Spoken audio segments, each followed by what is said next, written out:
Bonjour à tous, nous sommes le mercredi 5 janvier, il est 9h25 et les indices sont déjà en hausse après un petit repli hier soir et également à l'ouverture. Eh bien, dès 8h30, 9h, hop, ils sont repartis de l'avant, donc un début d'année assez particulier, hein, avec des records qui sont battus tous les jours.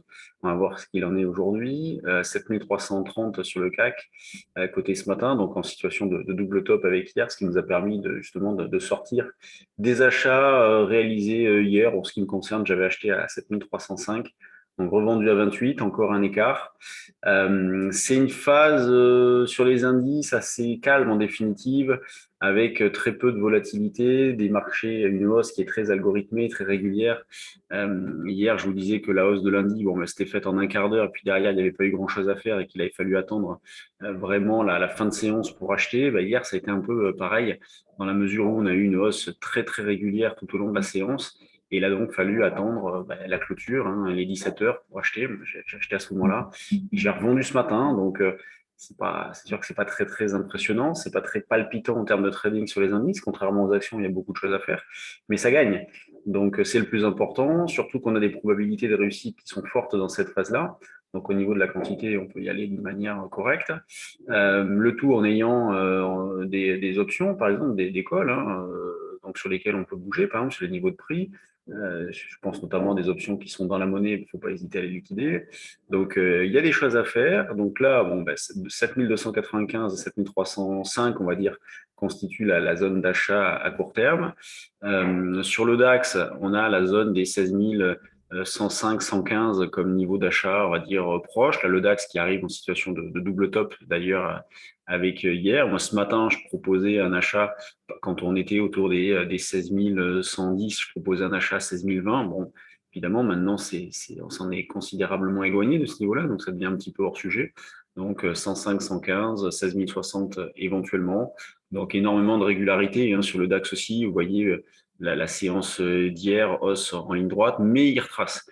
Là, on a le CAC qui surperforme un petit peu tout le monde en ce début d'année. Déjà, la zone euro surperforme les autres places, les autres zones, et on a dans la zone euro le CAC qui surperforme. Alors hier, la hausse a été amplifiée par les bancaires hein, qui ont vraiment explosé dans de gros volumes.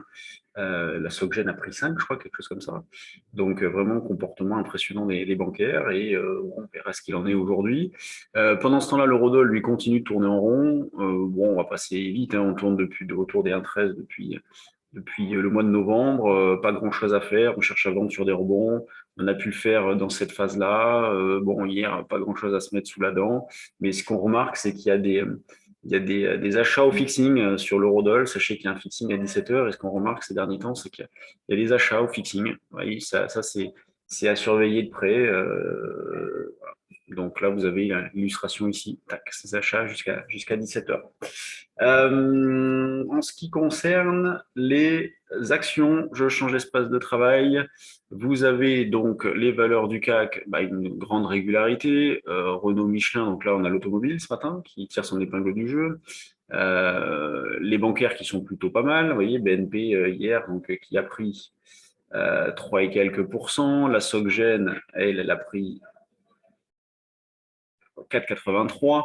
Vous voyez, de fortes hausses. Alors, elles sont en retard hein, par rapport aux autres valeurs. Quand il y en a beaucoup, même qui sont sur des plus hauts historiques, il y a vraiment de la marge sur les bancaires. Mais pour l'instant, voilà, c'est elles qui surperforment après avoir bien surperformé en 2021, notamment pour la Société Générale, qui a été la plus forte hausse du CAC sur l'année 2021. Eh bien, le début d'année est vraiment dans la continuité. Vous avez les grosses pondérations, LVMH, nouveau plus haut. Vous avez Sanofi qui piétine toujours autant. Vous avez Schneider, donc là, en surbrillance, violet, vous avez les 5 plus grosses pondérations hein, du CAC, pas capitalisation. Bon, même si c'est assez proche, mais pondération. Schneider qui revient un petit peu en arrière, rien de bien méchant. L'Oréal qui est sur ses plus hauts récents. Vous voyez, c'est très régulier. Le CAC, vous l'avez ici, on va regarder le volume. 0,11 de hausse sur le CAC, 246 millions, c'est pas énorme. Et sur les petites et moyennes, il y a toujours de l'activité. Nous, on est sur Alphamos, la valeur qu'on avait recommandée il y a longtemps, hein, vers les 2,20. C'est évidemment très spéculatif, ça, hein. Donc, on en avait allégé dans l'extension d'ici, éventuellement pour en reprendre, et puis là, on garde un solde. Donc, il y a eu une annonce hein, ce matin sur Alphamos, donc spécialiste des nez, langues et œil électroniques pour détecter voilà, des odeurs, de la denrée périmée, ce genre de choses, qui est dit depuis 93. Je regardais un petit peu l'historique de la boîte, parce que c'est vrai que c'est une boîte bon, qui a le mérite d'exister, mais bon, elle vaut quand même pas bien cher, donc c'est spéculatif. Ensuite, Balio, bon, Balio c'est assez particulier, Vernier, Lexibook, Blockchain, Olot, Bic qui est pas vilain graphiquement. Alors là, la situation d'hier est un peu particulière où elle déclenche, elle revient fortement en arrière. Bon, ce matin, elle redémarre, donc c'est plutôt pas mal. Donc il y a toujours beaucoup de choses à faire sur les actions. Il y a vraiment de l'activité, c'est plutôt pas mal. On était sur Euraseo. Vous voyez, on va un petit peu sur tout en ce moment là. Euraseo, on avait déclenché au-dessus d'ici, donc on a déjà pu alléger, profiter de l'extension hein, pour alléger.